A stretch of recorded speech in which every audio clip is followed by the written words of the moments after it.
Você lembra quando você era criança e você estava fazendo prova e terminava antes de todo mundo?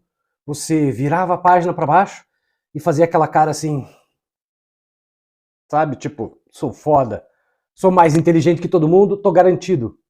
Pois é, essa cara foi exatamente a cara que fez o advogado do Mauro Cid na sessão de ontem de admissão do processo contra o Bolsonaro e toda a caterva de bandidos que o cercam. E sabe por que ele fez isso? Porque para ele tá ótimo. Ele bagunçou o coreto. Ele vai ser o principal responsável, ele que eu me refiro, o Mauro Cid, não o advogado. Mas o advogado é que estava personificando a defesa do Mauro Cid. O Mauro Cid é o principal responsável por meter o Bolsonaro na cadeia. E isso é muito legal. A outra coisa curiosa sobre meter o Bolsonaro na cadeia é que o Bolsonaro não consegue falar mal do Mauro Cid.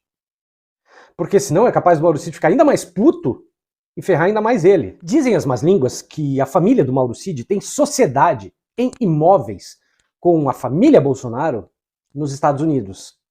Na verdade, o que dizem as más línguas é que o pai do Mauro Cid ele foi laranja do Bolsonaro nesses imóveis nos Estados Unidos e, eventualmente, em troca da laranjice, ele ganhou alguma coisa. E o dinheiro proveniente dessa laranjice seria a grana roubada, perceba, é o que dizem, da Arpex, que é uma agência de promoção de exportação, que é um órgão do governo brasileiro que fica lá nos Estados Unidos para promover as exportações do Brasil para lá. E eles tiveram um orçamento bilionário, muito maior do que normalmente acontecia. E aí, de repente, Mauro Cid começa a ter, a família do Mauro Cid começa a ter imóveis lá nos Estados Unidos, etc. Então, em razão disso, desta possibilidade, uma das lógicas seria o seguinte: o Bolsonaro fica meio que na boa com o Mauro Cid, porque senão, além de tudo, o pai do Mauro Cid está no nome dele, os imóveis lá. E aí, Bolsonaro perde tudo, né? E não adianta, veja só, a nossa legislação, por exemplo, você não pode reclamar, é mais ou menos assim, ó, vocês são dois bandidos. Um bandido não pode reclamar para a justiça que o outro bandido o enganou em um negócio ilícito. Então é mais ou menos isso, não dá para ninguém reclamar na justiça, o Bolsonaro reclamar na justiça, ó, o cara lá, pai do Mauro Cid, roubou meus imóveis que nós dois compramos com dinheiro roubado. Vai rolar, né? É o que dizem por aí. Eu acho estranho, claro, que não se tenha investigado algo sobre isso. Mas a ex-mulher do Valdemar da Costa Neto até já falou sobre isso, né? Sobre os imóveis de lavagem de dinheiro que o Bolsonaro tem nos Estados Unidos. Mas antes de continuar esse vídeo, peço para você a gentileza de se inscrever no canal, ativar o sininho de notificação para ser avisado dos vídeos todos os dias e considere a hipótese de ser membro do canal, R$ 4,99 por mês, e você me ajuda a fazer mais e melhores vídeos todo dia. Mas voltando a falar do advogado Mauro Cid, que estava aquela cara de gabola, claro, gente, ele cumpriu o papel dele. Primeiro lugar, que ele está alguns milhões mais rico, com certeza. E segundo lugar, porque, veja, agora, claro, precisa ser mantida a delação do Mauro Cid, e o Fux, ele deu uma... Quando eu falei na live que o Fux roeu a corda, é que eu tenho medo que ele comece a dizer que a delação do Mauro Cid não vale, porque ele fez um ir e vir, o que de fato não podia acontecer. Mas se de repente ele desnatura a delação do Mauro Cid, isso vai servir de argumento para o bolsonarismo. Olha aí, ó, destruíram a delação do Mauro Cid, que é exatamente o que a defesa dos outros caras querem. Dizer que a defesa do Mauro Cid, que a delação do Mauro Cid não presta para nada, porque ela foi forjada. Né? Ele falou isso porque estava sendo ameaçado. É exatamente o argumento que o bolsonarismo e os canalhas que o cercam querem. Claro que se o Fux eventualmente disser, no entendimento dele, que a delação tem lá seus defeitos e deve ser anulada, isso não significa anulação das provas. Perceba? Não significa nada para o processo, mas significa uma arma de argumento para o bolsonarismo. E sobre isso, vamos lembrar o seguinte, que num dessas imagens, né, desses vídeos que foram liberadas dos depoimentos do Mauro Cid, etc., o advogado do Mauro Cid reforça, ou seja, ele reitera para o Xandão que ele pediu como um dos argumentos, né, dos benefícios da delação, que a família do Mauro Cid pudesse sair do Brasil. E por quê? Tem medo de morrer, né? Evidente. Agora, também é complicado para o Bolsonaro ficar caceteando o Mauro Cid, porque daí primeiro que fica um jogo meio manjado. Né? É muito mais fácil ele dizer, investir em termos de estratégia de defesa, é muito mais fácil e muito mais proveitoso ele investir no argumento de que a delação do Mauro Cid não presta porque ele foi forçado a fazer.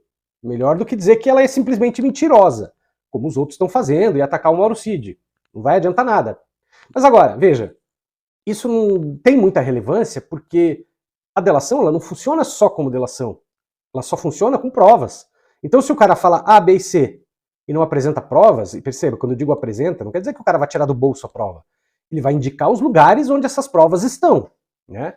Então, claro, às vezes, numa situação comum, é muito demorado para você organizar uma delação, fazer ela ser aperfeiçoada, porque além do cara delatar, ele tem que dizer, olha, as provas estão em tais lugares, tal, é mais ou menos um mapa do tesouro. Ó, fulano roubou o baú de tesouro, e o baú de tesouro está enterrado lá não sei aonde. É mais ou menos isso que tem que acontecer. Então, é meio inútil dizer que a delação do Mauro Cid não presta, não foi forjada, porque queira ou não, seguramente, ela trouxe provas junto com ela, porque senão a delação não vale nada. O advogado do Mauro Cid saiu ali todo felizão, e um cara que não estava nada feliz era o Jair, que estava lá, sentado na primeira fila, bem na cara do ministro Xandão, bem na cara do ministro Zanin, bem na cara do PGR, que falou com todas as letras que o Jair Bolsonaro era chefe de uma organização criminosa. A organização tinha por líderes o próprio presidente da República e o seu candidato a vice-presidente, general Braga Neto. Todos aceitaram, estimularam e realizaram atos tipificados na legislação penal de atentado contra a existência e independência dos poderes e o Estado democrático de direito. Uma das coisas que também chamou atenção em toda a situação ontem foram aqueles deputados bolsonaristas fazendo mais papelão, querendo entrar no plenário do STF e o cara tendo crisezinhas.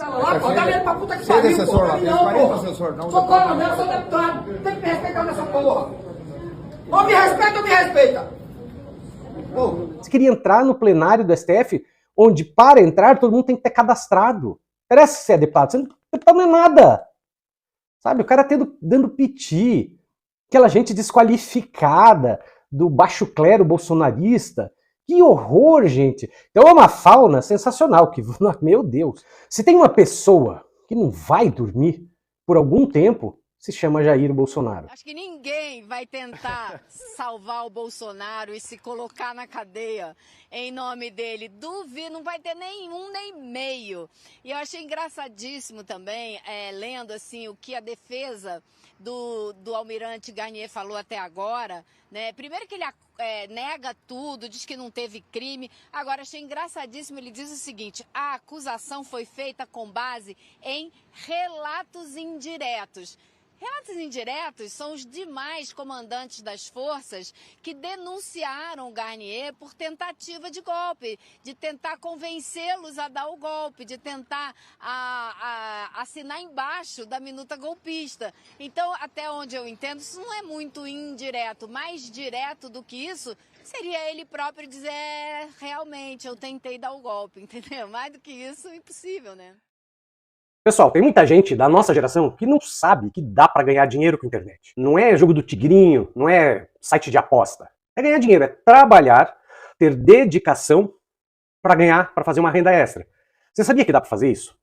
Existe uma maneira de você aprender a ganhar dinheiro com a internet, de diversas formas. Você pode até ganhar em dólar. Tem empresa que paga em dólar.